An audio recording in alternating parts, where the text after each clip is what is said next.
നിലപാടല്ലത്. Youth Congress സംസ്ഥാന കമ്മിറ്റിയുടെ ഈ വിഷയത്തെ പറ്റിയിട്ട് യൂത്ത് കോൺഗ്രസ് സംസ്ഥാന കമ്മിറ്റി ചർച്ച ചെയ്തിട്ടില്ല, ആലോചിച്ചിട്ടില്ല. അതുകൊണ്ട് തന്നെ ഒരു അഭിപ്രായം പറയാനും കഴിയില്ല. ഇപ്പം ഒരു അഭിപ്രായം പറയുന്നത് വളരെ ഇമ്മച്ചുവേർഡ് ആയിരിക്കും. കാരണം കോൺഗ്രസിൽ ചേരണമെന്ന് അദ്ദേഹം താല്പര്യം പ്രകടിപ്പിച്ചതായിട്ട് എന്റെ ശ്രദ്ധയിലില്ല. കോൺഗ്രസ് നേതൃത്വം അദ്ദേഹത്തോട് സംസാരിച്ചതായിട്ട് എന്റെ ശ്രദ്ധയിലില്ല. ഒരു വേദിയിൽ, പൊതുവായ വേദിയിൽ വന്നു. ഇനി അത് മാത്രമല്ല, നിങ്ങൾ അതിൽ അങ്ങനെ പരിമിതപ്പെടുത്തണ്ട. ഇനിയുള്ള ദിവസങ്ങളിൽ പാലക്കാട് ജില്ലയിൽ നിന്ന് ഒരുപാട് സർപ്രൈസ് സെന്ററുകൾ വരാൻ പോവുകയല്ലേ. നിങ്ങൾ ഈ ട്രെയിലർ കണ്ടപ്പോഴത്തേക്കിന് തന്നെ നിങ്ങളിപ്പം ഇത്രയും ഹാലിളകുകയാണ് എങ്കിൽ, ഇത്ര വലിയ വാർത്തയാവുകയാണ് എങ്കിൽ, അപ്പം ബാക്കിയുള്ള ചിത്രം കൂടി വന്നു കഴിഞ്ഞാൽ എന്തായിരിക്കും അവസ്ഥ? അപ്പൊ അതുകൊണ്ട് ഒരുപാട് സർപ്രൈസ് സെന്ററുകൾ പാലക്കാട് നിന്നുണ്ടാകും. അതായത് വി കെ ശ്രീകണ്ഠനും ഇക്കാര്യം പറഞ്ഞിരുന്നു, പല നേതാക്കളുമായി ചർച്ച നടത്തിയിരുന്നു. പക്ഷെ CPM-ന്റെ ജില്ലാ സെക്രട്ടറി പറയുന്നത് അത് സ്വപ്നലോകത്തെ ബാലഭാസ്കരനാണ് വി കെ ശ്രീകണ്ഠൻ എന്നാ പറയുന്നത്. അതുകൊണ്ടാണല്ലോ അദ്ദേഹം ഇപ്പൊ പാർലമെന്റിൽ ഇരിക്കുന്നത്. ഇതുപോലെ പറഞ്ഞതായിരുന്നല്ലോ, സർവേയിലും ഒക്കെ 3ാം സ്ഥാനത്തായിരിക്കുമെന്ന് പറഞ്ഞ് CPM-ന്റെ പ്രധാനമന്ത്രി സ്ഥാനാർത്ഥി എന്നൊക്കെ പറഞ്ഞ് മത്സരിച്ച ആളുകളെ പരാജയപ്പെടുത്തിയിട്ടല്ലേ ശ്രീ വി കെ ശ്രീകണ്ഠൻ ഇപ്പൊ പാർലമെന്റിൽ ഇരിക്കുന്നത്. അത് സ്വപ്നലോകമല്ലല്ലോ, അതൊരു യാഥാർത്ഥ്യ ലോകമാണല്ലോ, ജനങ്ങൾ കൊടുത്ത അംഗീകാരമാണല്ലോ. പിന്നെ ജില്ലാ സെക്രട്ടറി തന്നെ പാലക്കാട് തെരഞ്ഞെടുപ്പുമായിട്ട് ബന്ധപ്പെട്ട് ഒരുപാട് സ്വപ്നങ്ങളൊക്കെ പങ്കുവച്ചിരുന്നല്ലോ, അത് നടന്നില്ലല്ലോ. അപ്പൊ അദ്ദേഹത്തിന്റെ സ്വപ്നങ്ങളല്ലേ ഈ അടുത്ത കാലത്തായിട്ടൊന്നും പൂവണിയാത്തത്. അപ്പൊ അതുകൊണ്ട് അങ്ങനൊരു അദ്ദേഹമായിട്ടൊരു വാദപ്രതിവാദത്തിനില്ലല്ലോ. നിങ്ങൾ കാണാൻ പോകുന്ന, അനുഭവിച്ചറിയാൻ പോകുന്ന യാഥാർത്ഥ്യത്തെ പറ്റിയിട്ട് ഇത്രയൊക്കെ പറഞ്ഞാൽ പോരെ. ഇപ്പൊ ശശിക്കെതിരെ മുമ്പ് പറഞ്ഞൊക്കെ റദ്ദ് ചെയ്യുന്നു എന്നാണോ ഇതിന് അർത്ഥം? ആ വിഷയത്തെ പറ്റി ചെയ്തിട്ടില്ല എന്നാണ് ഇപ്പൊ പറഞ്ഞതിന്റെ അർത്ഥം. അത് ആ സമയത്ത് മാത്രം ആലോചിക്കേണ്ടത്. അപ്പൊ അദ്ദേഹം അങ്ങനെ ഒരു താല്പര്യം പ്രകടിപ്പിച്ചാൽ അന്നേരം മാത്രം ആലോചിക്കേണ്ടതും ചർച്ച ചെയ്യേണ്ടതുമായിട്ടുള്ളൊരു വിഷയമാണ്. അത് അന്നേരം നമുക്ക് ആലോചിച്ചിട്ട് പറയാം. അതൊരു രാഷ്ട്രീയ നേതാവ് കുറെ കാലമായിട്ട് MLA ആയും പൊതുപ്രവർത്തന രംഗത്ത് നിൽക്കുന്ന പി കെ ശശി വന്നാൽ അത് ഈ പാർലമെന്ററി രംഗത്തും എല്ലാം ഗുണം ചെയ്യും എന്നാണോ വിലയിരുത്തുന്നത്? ഒരുപാട് ആളുകളുടെ വരവുണ്ടാകാൻ പോകുന്നു. കാരണം CPM-നകത്ത് പാലക്കാട് ജില്ലയിൽ വലിയ തോതിൽ ഇപ്പം നമ്മൾ ഈ ലാവയൊക്കെ പൊട്ടി ഒഴുകുന്നതിന് മുമ്പുണ്ടാകുന്ന ചില അസ്വസ്ഥതകളുണ്ടല്ലോ. അപ്പൊ അതുപോലെയുള്ള ഒരു അഗ്നിപർവ്വതം കണക്കെയുള്ള ഒരുപാട് അസ്വസ്ഥതകൾ CPM-നകത്ത് പുകയുന്നുണ്ട്. അതിന്റെ ഭാഗമായിട്ട് ജനകീയരായ ഒരുപാട് ആളുകൾ ജനകീയരായിട്ടുള്ള ഒരുപാട് ആളുകൾ പുറത്തേക്ക് വരും. ജില്ലയുടെ ചരിത്രത്തിലെ ഏറ്റവും വലിയ പൊളിറ്റിക്കൽ വിക്ടറി ഈ ത്രിതല പഞ്ചായത്തിലും അതുപോലെ തന്നെ 2026 നിയമസഭാ തെരഞ്ഞെടുപ്പിൽ ഞങ്ങളെല്ലാവരും ഐക്യജനാധിപത്യ മുന്നണിക്ക് കൊടുത്തിരിക്കുന്ന ഒരു വാക്കുണ്ട്.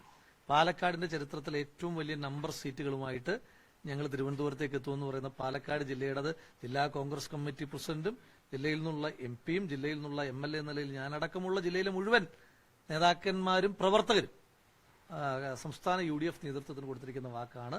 ജില്ലയുടെ ചരിത്രത്തിലെ ഏറ്റവും വലിയ നമ്പറുമായിട്ട് ഞങ്ങൾ വരും. അതിന് സഹായകമാകുന്ന ഒരുപിടി ആളുകൾ വരും ദിവസങ്ങളിൽ. ഇത് ഏറ്റവും പ്രധാനപ്പെട്ട ഒരു കാര്യം, നിങ്ങൾ ശക്തമായി സർക്കാരിനെതിരെ സമരം ചെയ്യുന്നുണ്ടെന്ന് കോൺഗ്രസിന്റെ തന്നെ മുതിർന്ന നേതാവായ PJ കുര്യനെ വരെ ബോധ്യപ്പെടുത്തേണ്ടി വരുന്ന ഒരു അവസ്ഥ ഭയങ്കര മോശമല്ലേ? അങ്ങനെ ബോധ്യപ്പെടുത്താൻ ശ്രമിക്കുന്നില്ലല്ലോ. ജനങ്ങൾക്ക് ബോധ്യമാകുന്ന കാര്യമുണ്ടല്ലോ. ജനങ്ങൾക്ക് ബോധ്യമാകുന്ന ഒരു കാര്യമുണ്ട്. കഴിഞ്ഞ 9 വർഷക്കാലമായി പ്രതിപക്ഷത്തിരിക്കുന്ന ഒരു യുവജന സംഘടന.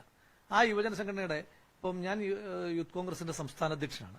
എന്റെ വ്യക്തിപരമായ ഒരു പ്രൊഫൈൽ അവതരിപ്പിക്കുകയല്ല. ഒരു സംസ്ഥാന അധ്യക്ഷനായതിനു ശേഷം മാത്രം ഞാൻ 4 തവണ ജയിലിൽ പോകുന്ന സാഹചര്യം ഉണ്ടായില്ലേ? ഏതെങ്കിലും കാലത്ത് സംസ്ഥാന അധ്യക്ഷന്മാർക്ക് അങ്ങനെ ഒരവസ്ഥ ഉണ്ടായിട്ടുണ്ടോ? കാരണം എന്താ, മുൻകാലങ്ങളിൽ അധ്യക്ഷന്മാർ മോശമായതുകൊണ്ടല്ലോ. മുൻകാലങ്ങളിൽ ഇല്ലാത്ത രീതിയിലുള്ള സർക്കാരിന്റെ വേട്ടയാടൽ, ഒരു പ്രതിപക്ഷ ബഹുമാനവും ഇല്ലാതെ സർക്കാരിന്റെ വേട്ടയാടൽ ഉണ്ടാകുന്ന കാലം. എന്റെ പേരിൽ നിങ്ങൾ പല മാധ്യമങ്ങൾ, ഇവിടെ പ്രിന്റ് മാധ്യമങ്ങളുണ്ടല്ലോ, ഞാൻ തെരഞ്ഞെടുപ്പിൽ മത്സരിച്ചപ്പോൾ എത്ര കേസുകളാ കൊടുത്തത് നിങ്ങൾ കണ്ടതല്ലേ? ഞാനായിരിക്കും ചിലപ്പോൾ കേസുകളുടെ എണ്ണത്തിൽ ഏറ്റവും പിന്നിൽ നിൽക്കുന്നയാൾ. എന്റെ സഹപ്രവർത്തകരായിട്ടുള്ള ആളുകൾ 200-ഉം 300-ഉം കേസുള്ള സഹപ്രവർത്തകർ എനിക്കുണ്ട്. അപ്പൊ അവരൊക്കെ തെരുവിൽ നടത്തുന്ന പോരാട്ടം ജനങ്ങൾക്ക് നല്ല ബോധ്യം. അദ്ദേഹത്തിന്റെ അഭിപ്രായമായിരിക്കും അത്. ഞാനതിനകത്ത് ഒരു കോൺട്രവേഴ്സിക്കൊന്നുമില്ല. അപ്പൊ അദ്ദേഹം ആ പ്രസംഗം നടത്തുമ്പോൾ തന്നെ ഞാൻ പറഞ്ഞിരുന്നു, അദ്ദേഹം പ്രസംഗിച്ചുകൊണ്ടിരിക്കാൻ നേരം ആലപ്പുഴ ജില്ലയിലെ യൂത്ത് കോൺഗ്രസ് സഹപ്രവർത്തകർ ക്രൂരമായി പോലീസ് ലാത്തിച്ചാർജ് ഏറ്റുവാങ്ങിയതിനു ശേഷം അവരെ അവിടുന്ന് അറസ്റ്റ് ചെയ്യുന്ന സാഹചര്യം ഉണ്ടാകുമ്പോഴാണ് പ്രസംഗം നടക്കുന്നത്. അതപ്പോൾ തന്നെയും പറഞ്ഞിരുന്നു. അത് അദ്ദേഹത്തിന്റെ ശ്രദ്ധയിൽപ്പെടാതെ പോയതായിരിക്കാം, ഒരുപക്ഷെ അദ്ദേഹം ശ്രദ്ധിക്കാഞ്ഞതായിരിക്കും. എന്തായാലും അതൊരു വിവാദമാക്കാൻ ഞാൻ ആഗ്രഹിക്കുന്നില്ല. ജനങ്ങൾക്ക് നല്ല ബോധ്യമുണ്ട്, പാർട്ടിയുടെ മുന്നണിയുടെ നേതാക്കന്മാർക്ക് അത് ബോധ്യമുണ്ട്. പലകുറി ആ നേതാക്കന്മാരൊക്കെ പലകുറി അത് പറഞ്ഞിട്ടുള്ളതാണ്. ജനങ്ങൾ സാക്ഷ്യപ്പെടുത്തിയിട്ടുള്ള ബോധ്യങ്ങൾ. അതുകൊണ്ടാണ് ചോദിച്ചത്. അതായത് ഒരു കോൺഗ്രസിന്റെ മുതിർന്ന നേതാവിനെ തന്നെ നിങ്ങൾ സമരം ചെയ്യുന്നുണ്ട്, മർദ്ദിക്കുന്നുണ്ട് എന്നുള്ളത് ബോധ്യപ്പെടുത്തേണ്ട. അദ്ദേഹത്തെ ബോധ്യപ്പെടുത്താൻ ഞാൻ ശ്രമിക്കുന്നില്ലല്ലോ, ഞാൻ അദ്ദേഹത്തെ ബോധ്യപ്പെടുത്താൻ ശ്രമിക്കുന്നില്ലല്ലോ. ഇപ്പം കോൺഗ്രസിന്റെ ഒരു മുതിർന്ന നേതാവിന് ഇപ്പോ ആ വേദിയിൽ തന്നെ ജയിലിൽ വീട് വളഞ്ഞ് ജയിലിലേക്ക് കൊണ്ടുപോയ 2 സഹപ്രവർത്തകർ ആദരിക്കപ്പെട്ടിരുന്നു. അപ്പൊ അതടക്കമുള്ള കാര്യങ്ങൾ അദ്ദേഹം കാണാത്തതിന് ഞാൻ ഉത്തരവാദിയല്ല, അദ്ദേഹം കാണുന്നില്ലെങ്കിലും ഞാൻ ഉത്തരവാദിയല്ല. അദ്ദേഹത്തെ ബോധ്യപ്പെടുത്തേണ്ട ശ്രമവും നടത്തുന്നു. ലാവ പൊട്ടി ഒഴുകി വരുന്നത് പോലെ കോൺഗ്രസ് നേതൃത്വത്തിലേക്ക് ആളുകൾ വരുമെന്ന് പറയുമ്പോൾ തൊട്ടപ്പുറത്ത് സി വി ബാലേന്ദ്രന്റെ ഒരു വിമർശനം അങ്ങ് കേട്ടിരിക്കുമല്ലോ. മുകളിൽ നിന്ന് കെട്ടിയിറക്കിയ MLA ആണ്, MLA പിന്നീട് അഹംഭാവം, അങ്ങനെ ഒരുപാട് പരാമർശങ്ങൾ. എന്താണ് നടക്കുന്നത്? അല്ല അതൊന്നും പാർട്ടി അവിടെ തന്നെ ഇല്ലാതാവും എന്ന രീതിയിലുള്ള ഒരു അല്ല, അങ്ങനൊന്നും ഇല്ലാതാകില്ല. തൃത്താല ഉൾപ്പെടെ തിരിച്ചു പിടിച്ചുകൊണ്ട് ഞാൻ നേരത്തെ തുടക്കത്തിൽ പറഞ്ഞല്ലോ, തൃത്താല ഇതിനേക്കാൾ വലിയ വിവാദങ്ങളും എന്തെല്ലാം വാർത്തകളായിരുന്നു ഈ പാലക്കാടുമായിട്ട് ബന്ധപ്പെട്ടിട്ട് 6 മാസം മുൻപ് ഓരോ മാധ്യമങ്ങളിലും പല നേതാക്കന്മാരുടെ പ്രസ്താവനകളൊക്കെ. ജനം ഒരു തീരുമാനം എടുത്തിട്ടുണ്ട്. ജനത്തിന്റെ ആ തീരുമാനം ജനം നടപ്പിലാക്കും. അത് നടപ്പിലാക്കാൻ ബാധ്യതയുള്ള, ജനത്തിന് ബോധ്യമുള്ള ജനപ്രതിനിധികൾ ഈ നാട്ടിൽ നിന്നുണ്ടാവുകയും ചെയ്തത് തൃത്താല തിരിച്ചു പിടിച്ചുകൊണ്ട്, പാലക്കാട് ജില്ലയിലെ തിരിച്ചുവരവ് തൃത്താല തിരിച്ചു പിടിച്ചുകൊണ്ടായിരിക്കും തുടങ്ങുന്നത്. തൃത്താലയും പട്ടാമ്പിയും ചിറ്റൂരും അടക്കം ഞങ്ങളുടെ കയ്യിൽ നിന്ന് പോയതും ഞങ്ങൾക്ക് കിട്ടാത്ത സീറ്റുകളും ഉൾപ്പെടെ തിരിച്ചു പിടിച്ചുകൊണ്ട് ചരിത്രത്തിലെ പാലക്കാട് എന്നുള്ള ഏറ്റവും വലിയ നമ്പർ, അത് വെറുതെ ഇങ്ങനെ പറയുന്നതല്ല. ഇതുപോലെ ആത്മവിശ്വാസം ഞാൻ പാലക്കാട് ഉപതെരഞ്ഞെടുപ്പിൽ പറഞ്ഞിരുന്നു. ഇതേ ആത്മവിശ്വാസം നിങ്ങളുടെ നിരവധി ചോദ്യങ്ങൾക്ക് നിലമ്പൂരിൽ പറഞ്ഞിരുന്നു. അത് വെറുതെ നമ്മുടെ ഒരു ആഗ്രഹമല്ല പറയുന്നത്, ആത്മവിശ്വാസമാണ് പറയുന്നത്. ആ ആത്മവിശ്വാസം പറയുന്നതിനകത്ത് കൃത്യമായ ഗ്രൗണ്ട് വർക്കുകളും കൃത്യമായ ബോധ്യങ്ങളുടെയും അടിസ്ഥാനത്തിലാണ് പറയുന്നത്. അപ്പൊ അതുകൊണ്ട് ആ ചലനം പാലക്കാട് തൃത്താല തിരിച്ചുപിടിക്കുന്ന പറയുമ്പോൾ കഴിഞ്ഞ തവണ വളരെ നേരിയ വോട്ടിനാണ് പരാജയപ്പെടുന്നത്. അതിനും ഒരു ഈ ഗ്രൂപ്പിസവും അതിന് തൃത്താലയിലെ ജനങ്ങൾ അതിൽ ദുഃഖിക്കുന്നുണ്ട്. തൃത്താലയ്ക്ക് 5 വർഷം മുൻപ് പറ്റിയ, 4.5 വർഷം മുൻപ് പറ്റിയ ആ പിഴവിനെ കുറിച്ച് ഓർത്ത് തൃത്താല ഇപ്പോൾ ഖേദിക്കുന്ന ഒരു സാഹചര്യമുണ്ട്. തൃത്താല അത് തിരുത്തും. അത് തിരുത്തുമ്പോൾ ആര് പ്രതിരോധം തീർത്താലും അവരെയും തിരുത്തും. യൂത്ത് കോൺഗ്രസിന്റെ ഒരു ഭാരവാഹിക്ക് ഉൾപ്പെടെ വലിയ രീതിയിൽ ബുദ്ധിമുട്ടുണ്ടായതുകൊണ്ട് അദ്ദേഹം പരാതി നൽകുന്ന ഒരു സാഹചര്യം ഉണ്ടായിരുന്നു. തീർച്ചയായിട്ടും സംഘടനയ്ക്ക് ഒരു ജനാധിപത്യ പ്രസ്ഥാനമാണ്. സംഘടനയ്ക്കകത്ത് അത്തരത്തിലുള്ള പരാതികൾ വന്നു കഴിഞ്ഞാൽ അത് ഗൗരവത്തോടു കൂടി തന്നെ അത് പരിശോധിക്കും. അതിന് പരിഹാരം കണ്ടെത്താൻ പറ്റുന്ന നേതൃത്വം അത് യൂത്ത് കോൺഗ്രസിനുമുണ്ട്, കോൺഗ്രസിനുമുണ്ട്, UDF-നുമുണ്ട്. അതൊന്നും സാരമായി ബാധിക്കാൻ പോകുന്നതല്ല. ഞാൻ പറഞ്ഞല്ലോ, ഇതിനേക്കാൾ വലിയ കൺഫ്യൂഷൻസ് ഒക്കെ നിലമ്പൂരിൽ ഒരു ബൈ ഇലക്ഷന്റെ ഫേസിൽ, പാലക്കാട് ഒരു ബൈ ഇലക്ഷൻ ഫേസിൽ, പിന്നെ പുതുപ്പള്ളിയിൽ ബൈ ഇലക്ഷൻ ഫേസിൽ, തൃക്കാക്കര ബൈ ഇലക്ഷൻ ഫേസിൽ എന്തെല്ലാം വാർത്തകൾ നമ്മൾ കണ്ടു. ജനങ്ങൾക്കൊരു തീരുമാനമുണ്ട്. അതേ പറഞ്ഞത്, ജനങ്ങൾ ഇതൊക്കെ തിരുത്താൻ നിൽക്കുകയാണ്. ആ തിരുത്താൻ നിൽക്കുമ്പോൾ പ്രതിരോധം തീർക്കുന്ന ആളുകളെയും ജനങ്ങൾ തിരുത്തും. ഈ CPM നേതാക്കളെ പാർട്ടിയിലേക്ക് എത്തിക്കാനുള്ള ശ്രമങ്ങൾക്ക് പിന്നിൽ രാഹുൽ മാങ്കൂട്ടത്തിൽ MLA അതുപോലെ തന്നെ VK ശ്രീകണ്ഠൻ MP ആണെന്ന് ആ ചർച്ചകൾക്ക് നേതൃത്വം കൊടുക്കുമെന്ന് പറഞ്ഞു. അല്ല, അത് ഇപ്പൊ അങ്ങ് പറയുന്നതാണ്. അങ്ങനെ ഒരു ചർച്ചയോ അല്ലെങ്കിൽ ഈ ചാക്കിട്ട് പിടുത്തമൊന്നുമല്ല നമ്മൾ ഉദ്ദേശിക്കുന്നത്. പ്രത്യയശാസ്ത്രപരമായി കോൺഗ്രസിനോട്, ഐക്യജനാധിപത്യ മുന്നണിയോട് യോജിപ്പുള്ള ആളുകളുടെ എണ്ണം പാലക്കാട് ജില്ലയിൽ CPM-നകത്ത് വർദ്ധിച്ചു വരികയാണ്. CPM-നകത്ത് മാത്രമല്ല, നിങ്ങൾ പിന്നെ മുനിസിപ്പാലിറ്റിയിലൊക്കെ ഉണ്ടായിക്കൊണ്ടിരിക്കുന്ന മാറ്റങ്ങൾ നിങ്ങൾ കാണേണ്ടതായിട്ടുണ്ട്.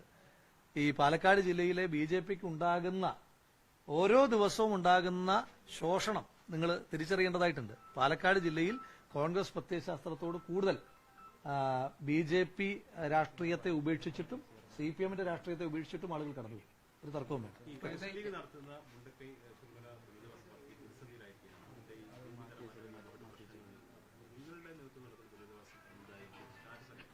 അല്ല, ഒന്ന് അവിടെ പൊതുവിൽ ഭൂമിയുമായി ബന്ധപ്പെട്ട ചില പ്രയാസങ്ങളുണ്ട്. സർക്കാരിന് പോലും ആ പ്രയാസം ഉണ്ടായിരുന്നു. അതുകൊണ്ടാണല്ലോ ഒരു വർഷമായിട്ട് ഇപ്പൊ 770 കോടി രൂപയാണ് സർക്കാരിന്റെ കയ്യിൽ കിട്ടിയത്, അല്ലെ? ഞാൻ നിങ്ങളും കൊടുത്ത 770 കോടി രൂപ സർക്കാരിന്റെ കയ്യിൽ കിട്ടിയിട്ട് സർക്കാരിന് ഭൂമിയുടെ മുകളിൽ വേറെ ഏതൊരു വ്യക്തികൾക്കോ പ്രസ്ഥാനങ്ങൾക്കോ ഉള്ളതിനേക്കാൾ ആധികാരികത ഉണ്ടായിട്ട് പോലും ഇതുവരെ മാതൃകാ വീടിന്റെ നിർമ്മാണം പോലും പൂർത്തീകരിക്കാൻ കഴിഞ്ഞിട്ടില്ല. ഒരാൾക്ക് പോലും വീട് കൈമാറാൻ കഴിഞ്ഞിട്ടില്ല. അപ്പൊ അവിടെ ഭൂമി ഒരു പ്രശ്നം തന്നെയാണ്. പക്ഷെ കഴിഞ്ഞ ദിവസം ശ്രീ PK കുഞ്ഞാലിക്കുട്ടി സാഹിബ് പറഞ്ഞത് ഭൂമിയുമായി ബന്ധപ്പെട്ട പ്രശ്നമില്ല, അത് പരിഹരിക്കപ്പെടുമെന്നാണ്. ഞങ്ങളും ഈ മാസം അവസാനം KPCC പ്രസിഡന്റ് പ്രഖ്യാപിച്ചത് ഈ മാസം അവസാനം ശ്രീ രാഹുൽ ഗാന്ധി വന്ന് തറക്കല്ലിടും. അത് യൂത്ത് കോൺഗ്രസിന്റെ ആദ്യ ഗഡു പണവും അന്ന് കൈമാറും. ഒരു കാര്യം കൂടി, പല്ലഞ്ചാത്തന്നൂർ സ്കൂള് നമ്മുടെ ശ്രദ്ധയിൽപ്പെട്ടിട്ടുണ്ടായിരുന്നു. അത് തീർച്ചയായിട്ടും ഞാൻ പിന്നെ ശ്രീജിത്ത് പറഞ്ഞപ്പോൾ തന്നെ അതിനു മുമ്പ് തന്നെ നമ്മൾ അതുമായി ബന്ധപ്പെട്ടിരുന്നു, HMO ആയിട്ട് സംസാരിച്ചിരുന്നു. ശ്രീജിത്ത് സൂചിപ്പിച്ചപ്പോൾ തന്നെ അത് ആ വിഷയത്തിനകത്ത് ഇടപെട്ടിട്ടുണ്ട്. അടുത്ത ദിവസം നമുക്ക് എല്ലാവർക്കും കൂടെ ഇപ്പൊ ഇന്ന് പോകാമെന്ന് വിചാരിച്ചു, പക്ഷെ ഇന്നിപ്പോ വർക്കിംഗ് ഡേ അല്ലാത്തതുകൊണ്ടാണ് അടുത്ത വർക്കിംഗ് ഡേ, നെക്സ്റ്റ് വർക്കിംഗ് ഡേയിൽ തന്നെ നമുക്ക് അവിടെ പോവുകയും അതിനൊരു പരിഹാരം കണ്ടെത്താൻ ശ്രമിക്കുകയും ചെയ്യാം. തീർച്ചയായിട്ടും ഒരു ജനപ്രതിനിധിയായിട്ട് എനിക്ക് പാലക്കാട് ഒരു അവസരം തന്നപ്പോൾ എന്റെ പ്രയോറിറ്റി തന്നെ നിങ്ങൾക്ക് എല്ലാവർക്കും അറിയുന്ന പോലെ വിദ്യാഭ്യാസ മേഖലയ്ക്കാണ് കൊടുത്തിട്ടുള്ളത്. ഏറ്റവും അധികം ഫണ്ട് വെച്ചിട്ടുള്ളത് സ്കൂളുകൾക്കാണ്. പിന്നെ MLA-യുടെ ഫണ്ടിന്റെ പരിമിതികളൊക്കെ അറിയാം. പിന്നെ മുൻ MLA ശ്രീ ഷാഫി പറമ്പിൽ, അദ്ദേഹത്തിന്റെ കൂടി സഹായത്തോടു കൂടി അദ്ദേഹം മുൻപ് നിർദ്ദേശിച്ചിരുന്ന 2 ബഡ്ജറ്റ് പ്രപ്പോസൽ ഫണ്ടുകൾ അതുകൂടി നമ്മൾ സ്കൂളുകൾക്ക് വേണ്ടി മാറ്റിയിട്ടുണ്ട്. ഞാൻ MLA ആയതിന് അവസരം പാലക്കാട് തന്നതിന് ശേഷം മാത്രം 1 കോടി രൂപ വീതം 4 സ്കൂളുകൾക്കാണ് നമ്മൾ അനുവദിച്ചിട്ടുള്ളത്. പുതിയ സ്കൂളുകളുടെ 100 വർഷമൊക്കെ പഴക്കമുള്ള നമ്മുടെ 4 സ്കൂളുകളുടെ നിർമ്മാണം ചിലത് നടന്നുകൊണ്ടിരിക്കുന്നു, ചിലത് ഇപ്പം ആരംഭിക്കാനായിട്ട് പോകുന്നു. അപ്പോൾ 4 സ്കൂളുകളായി. പിന്നെ നമ്മുടെ ടൗണിൽ തന്നെയുള്ള 2 സ്കൂളുകൾ, 3 സ്കൂളുകൾ, മുനിസിപ്പാലിറ്റിയിലുള്ള മറ്റ് 3 സ്കൂളുകൾക്ക് മറ്റ് ഫണ്ടുകൾ കൊടുത്തിട്ടുണ്ട്. അപ്പോൾ കുമരപുരം സ്കൂളിൽ കൊടുത്തിട്ടുണ്ട്, മോയിൻ സ്കൂളിൽ കൊടുത്തിട്ടുണ്ട്. അപ്പം അതുപോലെ തന്നെ നമ്മൾ പല്ലഞ്ചാത്തന്നൂർ സ്കൂളിലും തീർച്ചയായിട്ടും നമുക്ക് ചെയ്യാൻ കഴിയുന്ന എല്ലാ ഇടപെടലും നമ്മുടെ MLA ഫണ്ടിൽ നിന്നും ഉണ്ടാകും. തീർച്ചയായിട്ടും MLA ഫണ്ടിൽ നിന്ന് ഞാൻ പറഞ്ഞത് മാറ്റുമെന്നുള്ള കാര്യത്തിൽ യുദ്ധകാലാടിസ്ഥാനത്തിൽ മാറ്റും. അത് പഞ്ചായത്തിനോട് സംസാരിച്ചിട്ടുണ്ട്. കുട്ടികളെ സുരക്ഷിതമല്ലാത്ത ആ സാഹചര്യത്തിൽ നിർത്താൻ കഴിയില്ല, അവരെ മാറ്റും. പക്ഷെ അത് ഒരു ശാശ്വത പരിഹാരമല്ല. ശാശ്വത പരിഹാരം എന്ന് പറയുന്നത് പുതിയ ബിൽഡിംഗ് ആണ്. ആ പുതിയ ബിൽഡിങ്ങിന് വേണ്ടുന്ന പണം അത് MLA ഫണ്ടിൽ നിന്നടക്കം അല്ലെങ്കിൽ നമുക്ക് ലഭ്യമാകുന്ന മറ്റ് ഫണ്ടുകളിൽ നിന്നടക്കം അനുവദിക്കുവാൻ കൂടിയിട്ടുള്ളൊരു ശ്രമം നമ്മുടെ ഭാഗത്ത്. കോൺഗ്രസിന്റെ വീടിനകത്താണ് ഞങ്ങൾ 30 വീട്.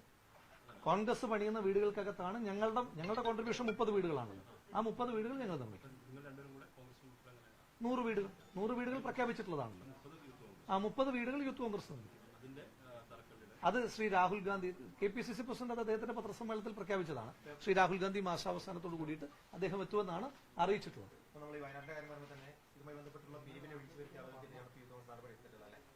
അതിനകത്ത് കൈരളിയുണ്ട്. ഞാൻ പറഞ്ഞത് ഒന്നെങ്കിൽ കൈരളിയുടെ MD പറയാൻ പറ്റത്തില്ല, കാരണം അത് ശ്രീ മമ്മൂട്ടിയാണ്, നമ്മളെല്ലാവരും ബഹുമാനിക്കുന്ന ആൾ. അതല്ലേ ഇപ്പോഴും MD. അദ്ദേഹത്തോട് ഏറ്റെടുക്കാൻ പറയുന്നില്ല. നിങ്ങളുടെ ഇപ്പോഴത്തെ ചീഫ് എഡിറ്റർ ആരാണെന്ന് പറഞ്ഞു കഴിഞ്ഞാൽ അദ്ദേഹത്തോടൊന്നെങ്കിൽ യൂത്ത് കോൺഗ്രസ് പ്രസിഡന്റ് സ്ഥാനം ഏറ്റെടുക്കാൻ പറയണം. അതല്ലെങ്കിൽ ഞാൻ കൊടുക്കുന്ന വാർത്തകൾ മാത്രം പറയാൻ പറയണം. ഞാനൊരു വിഷയത്തിനകത്ത് നടപടി എടുത്തിട്ട് നിങ്ങളുടെ ന്യൂസ് എഡിറ്റർ തീരുമാനിക്കുകയാണ് ഇത് ഈ വിഷയത്തിലെ നടപടി എടുത്തതെന്ന് പറഞ്ഞു കഴിഞ്ഞാൽ ഒന്നെങ്കിൽ കൈരളിയുടെ ന്യൂസ് എഡിറ്ററോട് യൂത്ത് കോൺഗ്രസ് പ്രസിഡന്റ് സ്ഥാനം ഏറ്റെടുക്കാൻ പറയണം. അതല്ല ഞാൻ യൂത്ത് കോൺഗ്രസ് പ്രസിഡന്റെങ്കിൽ ഞാൻ എടുക്കുന്ന തീരുമാനങ്ങളെ കൈരളി അംഗീകരിക്കാനും പറയണം. അതല്ലാതെ സംഘടനാപരമായി ഞാൻ എടുക്കുന്ന നടപടികൾ ഞാനത് നിയമപോരാട്ടത്തിന് പോവാണ്. കൈരളിക്കെതിരായിട്ട് പിന്നെ നിയമപോരാട്ടത്തിന് പോവാണ്. എന്തൊരു വലിയ തോന്നിവാസമാണ് നിങ്ങൾ കൊടുത്തിരിക്കുന്നത്. ശ്രീ M സ്വരാജ് പണ്ട് ഇത്തരം വാർത്തകളെ പറ്റി പറഞ്ഞൊരു വാക്ക് പറയാൻ എന്റെ സംസ്കാരം അനുവദിക്കുന്നില്ല. അദ്ദേഹം മുൻപ് ഇത്തരം വാർത്തകളെ പറ്റി പറഞ്ഞത് പിതൃശൂന്യ വാർത്തകളെന്നാണ്. അങ്ങനെ പറയാൻ എന്റെ സംസ്കാരം എന്നെ അനുവദിക്കാത്തതുകൊണ്ട് ഞാനത് പറയുന്നില്ല. പക്ഷേ നിങ്ങളുടെ തന്നെ നേതാവ് ഇത്തരം വിഷയങ്ങളെ പറ്റിയിട്ട് പറഞ്ഞിട്ടുള്ള ഒരു പശ്ചാത്തലമുണ്ട് എന്ന് കൈരളി മനസ്സിലാക്കേണ്ടതായിട്ടുണ്ട്. ഇപ്പോൾ ഞാൻ നിങ്ങളുടെ അറിവിലേക്കായിട്ട് ഞങ്ങളുടെ ഈ പിന്നെ ഒഫീഷ്യൽ വാട്സപ്പ് ഗ്രൂപ്പ് അങ്ങനെ പുറത്തുള്ള ഒരാൾക്ക് കാണിക്കാൻ പാടില്ലാത്തതാണ്. കൈരളിയുടെ റിപ്പോർട്ടർ ഉണ്ടോ? കൈരളി റിപ്പോർട്ടർ പോയോ? മൈക്ക് ചെയ്തിട്ട് പോയി. അല്ലെങ്കിൽ അദ്ദേഹത്തെ ഒന്ന് കാണിക്കാൻ വേണ്ടിയിട്ടായിരുന്നു. അല്ല, ഞാൻ പറഞ്ഞതല്ല, കൈരളിയുടെ ഒരാളെ ബോധ്യപ്പെടുത്തണമല്ലോ. ഇപ്പൊ മീഡിയ വണ്ണിനെ ബോധ്യപ്പെടുത്തി കഴിഞ്ഞാൽ അവർ അംഗീകരിക്കില്ലല്ലോ. മീഡിയ വണ്ണിനെ ബോധ്യപ്പെടുത്തിയാൽ അവർ അംഗീകരിക്കില്ല. അതാണ് പ്രശ്നം. ഞാനിപ്പം ഞങ്ങളുടെ ഒഫീഷ്യൽ വാട്സപ്പ് ഗ്രൂപ്പാണ്, അതങ്ങനെ കാണിക്കാൻ പാടില്ലാത്തതാണ്. ഒന്ന് വരും, അങ്ങൊന്ന് വരും. ഇപ്പം ഇദ്ദേഹം പറയുന്നത് കൈരളി തൽക്കാലം ഉൾക്കൊള്ളണം. സാജിദ് വരുന്നു, ഒന്ന് വരും. ഇതൊന്ന് വായിക്കും, ഒന്ന് ഉറക്കെ വായിച്ചു. നിലവിൽ 50 സമാഹരിക്കാത്ത അസംബ്ലികളിലെ ഫൈനൽ ലിസ്റ്റ് ഇന്ന് വൈകുന്നേരത്തിനുള്ള ആരെങ്കിലും അക്കൗണ്ടിൽ അയക്കണമെങ്കിൽ റെസീപ്റ്റ് തരണമെന്ന് കൂടി അറിയിക്കുന്നു. കോഴിക്കോട് നോർത്ത് മാനന്തവാടി. എന്നിട്ട് ഈ അസംബ്ലികൾക്കെതിരായിട്ടാണ് നടപടി എടുത്തിരിക്കുന്നത്. അപ്പൊ എന്താണ് വിഷയം അങ്ങ് പറയും. 50,000 രൂപ അല്ല, ഈ വാക്ക് പറയൂ. 50,000 സമാഹരിക്കാത്തതെന്ന് പറഞ്ഞ ഫണ്ട് വെട്ടിച്ചു എന്നതിന്റെ അർത്ഥം ആണോ? സമാഹരിക്കാത്തതെന്ന് പറഞ്ഞ ഫണ്ട് വെട്ടിക്കാത്തതെന്നാണോ അതിന്റെ അർത്ഥം? ഞാൻ പഠിച്ചിട്ടുള്ള മലയാളത്തിൽ സമാഹരിക്കാത്തതെന്ന് പറഞ്ഞാൽ അത് പിരിക്കാൻ സാധിക്കാത്തത് എന്നാണ് അർത്ഥം. അത്തരത്തിൽ 50,000 രൂപ സമാഹരിക്കാൻ പറ്റാത്ത 19ഓളം അസംബ്ലികൾക്കെതിരായിട്ട് നടപടി എടുത്തപ്പോ കൈരളിയുടെ ഹീനമായ വൃത്തികെട്ട വാർത്ത, ഈ മറ്റേ പിന്നെ ദേശാഭിമാനിയേക്കാൾ ചീത്ത എന്ന് പറയേണ്ടി വരും. ദേശാഭിമാനിയേക്കാൾ ചീത്ത എന്ന് പറയേണ്ടി തന്നെ വരും. അങ്ങനെ ഒരു വാർത്ത കൈരളി കൊടുക്കുകയാണ്. ഫണ്ട് വെട്ടിപ്പ് നടത്തി. നിങ്ങൾക്കിത് ശീലം ഉണ്ടായിരിക്കും. അത് അഭിമന്യു ഫണ്ട് വെട്ടിച്ചതും അതുപോലെ തന്നെ പയ്യന്നൂരിൽ ഒരു ഫണ്ട് വെട്ടിച്ച ആൾ പിന്നീട് ജനപ്രതിനിധിയായ സാഹചര്യമൊക്കെ ഉണ്ട്. അങ്ങനെ ഒരു പശ്ചാത്തലവും ശീലവും നിങ്ങൾക്ക് ഉണ്ടായിരിക്കും. അത് വെച്ചിട്ട് നാട്ടിലുള്ള എല്ലാ സംഘടനകളും ഫണ്ട് വെട്ടിക്കാൻ നടക്കുന്നവരാണെന്ന് വിചാരിക്കരുത്. സമാഹരിക്കാൻ കഴിയാത്തതെന്ന് പറഞ്ഞാൽ അതിലൊരു വീഴ്ച സംഭവിച്ചു. അവർക്കത് സമാഹരിക്കാൻ കഴിഞ്ഞില്ല. പിന്നെ ഞങ്ങൾ സമ്മതിക്കുന്നു, ഞങ്ങള് ഇവരെ പോലെ ഗുണ്ടായുസം കാണിച്ചിട്ട് പിരിക്കുന്ന ആളുകളൊന്നുമല്ല. അങ്ങനെയൊന്നുള്ള ഏർപ്പാടുകൾ ഞങ്ങൾക്കില്ല. അപ്പൊ അങ്ങനെ ഒരു വാർത്ത കൊടുക്കുമ്പോൾ അതാ ഞാൻ പറഞ്ഞത്, ഒന്നെങ്കിൽ കൈരളിയുടെ ഡയറക്ടർ എന്ന് പറയുന്നില്ല, സോറി മമ്മൂക്കയാണല്ലോ, കൈരളിയുടെ chief editor youth Congress president സ്ഥാനം ഏറ്റെടുത്തിട്ട് അയാളോട് തന്നെ നടത്താൻ പറയുക. അയാൾ അന്നേരം അയാൾക്ക് ഇഷ്ടമുള്ള വാർത്തകൾ കൊടുക്കാം. അതല്ല, ഞാൻ എടുക്കുന്ന നടപടിയാണ് എങ്കിൽ ഞാൻ പറയുന്ന വാർത്ത കൊടുക്കാൻ പറയുക. അതല്ലാതെ നിങ്ങൾക്ക് ഇഷ്ടമുള്ള വാർത്തകൾ കൈരളി കൊടുത്തിട്ട് സ്വാഭാവികമായിട്ടും നിയമ നടപടിയായിട്ട് മുന്നോട്ട് പോവുകയാണ്. ആ ചെറുപ്പക്കാരൻ നിയമ നടപടിയായിട്ട് മുന്നോട്ട് പോവുകയാണ്. കുറെ ചെറുപ്പക്കാരുടെ ക്രെഡിബിലിറ്റിയും ഇന്റഗ്രിറ്റിയും തകർക്കാൻ വേണ്ടിയിട്ട് ബോധപൂർവമായ ശ്രമം നടത്തുകയല്ലേ. നിങ്ങൾ കുറെ കാലമായല്ലോ എന്നെ പറ്റി ഇത് പറയാൻ തുടങ്ങിയിട്ട്. ഞാൻ നിങ്ങളോട് എത്ര തവണ പറഞ്ഞു, കൈരളി അടക്കമുള്ള മാധ്യമങ്ങളോട് വെല്ലുവിളിച്ചിട്ട് പറഞ്ഞില്ലേ, 1 രൂപ വയനാട് ഫണ്ട് ശേഖരണവുമായി ബന്ധപ്പെട്ട് 1 രൂപ വക മാറ്റിയതായി കാണിച്ചാൽ, എടുത്തതായി കാണിച്ചാൽ, വക മാറ്റിയത് പിന്നാണല്ലോ, പിൻവലിച്ചതായിട്ടെങ്കിലും കാണിച്ചാൽ യൂത്ത് കോൺഗ്രസ് പ്രസിഡന്റ് സ്ഥാനം രാജിവെക്കാന്ന് പറഞ്ഞില്ലേ. ഇനി അതിനപ്പുറം നിങ്ങൾക്ക് എന്തെങ്കിലും പരിശോധിക്കാനുണ്ടോ? നിങ്ങൾക്ക് പരിശോധിക്കാനുണ്ടെങ്കിൽ നിങ്ങൾ ആ വിഷയത്തിനകത്തൊരു അന്വേഷണം നടത്തുക. നിങ്ങൾ ആ വിഷയത്തിനകത്ത് നിങ്ങളുടെ സ്റ്റേറ്റ് പോലീസ് ഇരിക്കുകയല്ലേ, നിങ്ങളുടെ അന്വേഷണ ഏജൻസി ഇരിക്കുകയല്ലേ. 1 രൂപ ചലഞ്ച് ചെയ്യുകയാണ്. 1 രൂപ അതിനകത്ത് മാറ്റം വന്നു എന്ന് തെളിയിച്ചു കഴിഞ്ഞാൽ യൂത്ത് കോൺഗ്രസ് പ്രസിഡന്റ് സ്ഥാനം രാജിവെക്കാം. വെല്ലുവിളി ഏറ്റെടുക്കാൻ കൈരളി തയ്യാറുണ്ടോ? കഴിഞ്ഞ ദിവസം ദേശാഭിമാനിക്കത്തൊരു വാർത്ത, അതുകൊണ്ടാണ് പറഞ്ഞത് ദേശാഭിമാനിയേക്കാൾ മോശം, ദേശാഭിമാനിയേക്കാൾ അഴുക്ക എന്ന് കൈരളിയെ പറ്റി ഞാൻ പറയാനുള്ള കാര്യം. ദേശാഭിമാനിയിൽ വന്നൊരു വാർത്ത, ഞാൻ 4 കോടി രൂപ വെട്ടിച്ചത്രേ. ഇത് മുൻപ് ശ്രീ ഉമ്മൻചാണ്ടി സാറിനെ പറ്റി ആകെ 5000 കോടി രൂപയുള്ള ഒരു പദ്ധതിയിൽ 6500 കോടി രൂപ അഴിമതി ആരോപിച്ചൊരു വിഷയം ഉണ്ടായിരുന്നല്ലോ വിഴിഞ്ഞത്ത്. 88 ലക്ഷം രൂപ സമാഹരിച്ചതിനകത്ത് ഞാൻ എങ്ങനെയാ 4 കോടി രൂപ വെട്ടിക്കുക? ഞാൻ നേരത്തെ ചോദിച്ചു, ബാങ്ക് അറിയാതെ പണം പിൻവലിക്കാൻ ഞാൻ എന്നാ കരുവന്നൂർ ഭരണസമിതിയിൽ അംഗം വല്ലതും ആണോ? ബാങ്ക് അറിയാതെ പണം പിൻവലിക്കാൻ 88 ലക്ഷം രൂപ സമാഹരിച്ചതിനകത്ത് 4 കോടി രൂപ വെട്ടിച്ചു എന്ന് പറഞ്ഞു കഴിഞ്ഞാൽ അതിന്റെ യുക്തി എന്താ? പിന്നെ ദേശാഭിമാനിയുടെ ഒരു കണക്ക്, എന്താണ് ആ കണക്ക്? ആ കണക്കിനകത്ത് പറയുന്നത് ഈ ഓരോ അസംബ്ലികളുടെ 3-4 അസംബ്ലികൾ 2.5 ലക്ഷം രൂപ വെച്ച് തന്നതുമായി ബന്ധപ്പെട്ട് ഒരു വാർത്ത കൊടുക്കുകയാണ്. ഞാനിപ്പോ പറയാം. 3-4 അസംബ്ലികൾ 2 ലക്ഷം രൂപ മേളിൽ തന്നു. അത് വെച്ചിട്ട് അങ്ങനെയാണെങ്കിൽ 140 അസംബ്ലി, ആ 140 അസംബ്ലിയിൽ നിന്ന് പിരിച്ച പണം ആകെ കൂട്ടുമ്പോൾ 4.5 കോടി. അങ്ങനെയാണോ കണക്ക് കൂട്ടേണ്ടത്? അങ്ങനെയാണെങ്കിൽ ഞാനൊരു കണക്ക് പറയാം. ഡിവൈഎഫ്ഐ പിരിച്ചതുമായിട്ട് ബന്ധപ്പെട്ട് ഡിവൈഎഫ്ഐയുടെ കണ്ണൂർ ജില്ലയിലെ പെരിങ്ങോം ബ്ലോക്ക് കമ്മിറ്റി പിരിച്ചത് 22,65,610 രൂപ. ഒരു ബ്ലോക്ക് കമ്മിറ്റിയാണ്. ഡിവൈഎഫ്ഐയുടെ കണ്ണൂർ ജില്ലയിലെ പയ്യന്നൂർ ബ്ലോക്ക് കമ്മിറ്റി പിരിച്ചത് 33,18,907. അങ്ങനെയാണ് എങ്കിൽ 33 ലക്ഷവും 22 ലക്ഷവും ഒക്കെ ആണല്ലോ. അപ്പൊ ഒരു 30 ലക്ഷം രൂപ വെച്ച് നമ്മൾ ശരാശരി കൂട്ടിയിട്ട് കേരളത്തിൽ ഡിവൈഎഫ്ഐക്ക് ഏതാണ്ട് 150-ലധികം ബ്ലോക്ക് കമ്മിറ്റികളുണ്ടല്ലേ? ശരിയല്ലേ? കൈരളിയുടെ മാധ്യമപ്രവർത്തനം തെറ്റാണെങ്കിൽ തിരുത്തണം. 150-ലധികം ബ്ലോക്ക് കമ്മിറ്റികളുണ്ട്.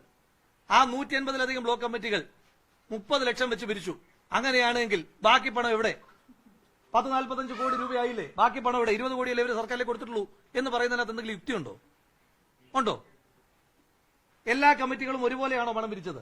ഒരേ എമൗണ്ട് ആണോ പണം പിരിച്ചത്? ഞങ്ങൾ പറഞ്ഞല്ലോ, നിങ്ങൾക്ക് എന്തിനാണ് ഇത്ര വ്യഗ്രത? ഞങ്ങൾ പ്രഖ്യാപിച്ച 30 വീടും ഞങ്ങൾ നിർമ്മിച്ചു നൽകും. അതിനകത്ത് നിങ്ങൾക്ക് ഫണ്ടുമായി ബന്ധപ്പെട്ട് എന്തെങ്കിലും സംശയമുണ്ടോ?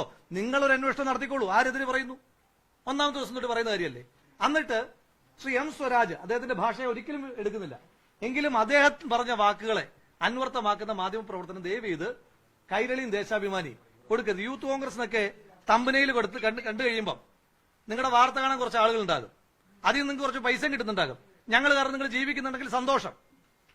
പക്ഷെ അതിന് ഈ പണി ചെയ്യുന്നതിനേക്കാൾ, ഈ അധമമായ പണി ചെയ്യുന്നതിനേക്കാൾ നാട്ടിൽ മാന്യമായ ഒരുപാട് ജോലികളുണ്ട് എന്ന് വളരെ സ്നേഹത്തോടെ കൈരളിയുടെയും ദേശാഭിമാനിയുടെയും മാധ്യമപ്രവർത്തകർ ഓർമ്മപ്പെടുത്തി. ഈ യൂത്ത് കോൺഗ്രസിന്റെ മണ്ഡലം പ്രസിഡന്റുമാർ പലയിടത്തും ഉണ്ട്. പക്ഷേ ഈ സെക്രട്ടറി, ജനറൽ സെക്രട്ടറി പോലെയുള്ള ആളുകൾ ഇപ്പോഴും ഒഴിഞ്ഞു കിടക്കുക എന്നൊരു അല്ല, യൂത്ത് കോൺഗ്രസുമായിട്ട് ബന്ധപ്പെട്ട് നമ്മുടെ പുനഃസംഘടനാ പ്രക്രിയ ഇലക്ഷൻ ആയിരുന്നു. ആ ഇലക്ഷനിൽ കംപ്ലീറ്റ് ആകാത്ത ചില കമ്മിറ്റികൾ ഉണ്ടായിരുന്നു. ആ കമ്മിറ്റികൾ ഫില്ല് ചെയ്യാനായിട്ട് പ്രാദേശിക ഘടകങ്ങൾക്ക് അതിനുള്ള സ്വാതന്ത്ര്യം, പൂർണ്ണ സ്വാതന്ത്ര്യം കൊടുത്തിട്ടുണ്ട്. i2i News, an eye for truth. i2i News subscribe ചെയ്തിട്ടില്ലാത്തവർ ഇപ്പോൾ തന്നെ സബ്സ്ക്രൈബ് ചെയ്യുക. നോട്ടിഫിക്കേഷൻ ലഭിക്കുവാൻ ബെൽ ബട്ടണും അമർത്തുക.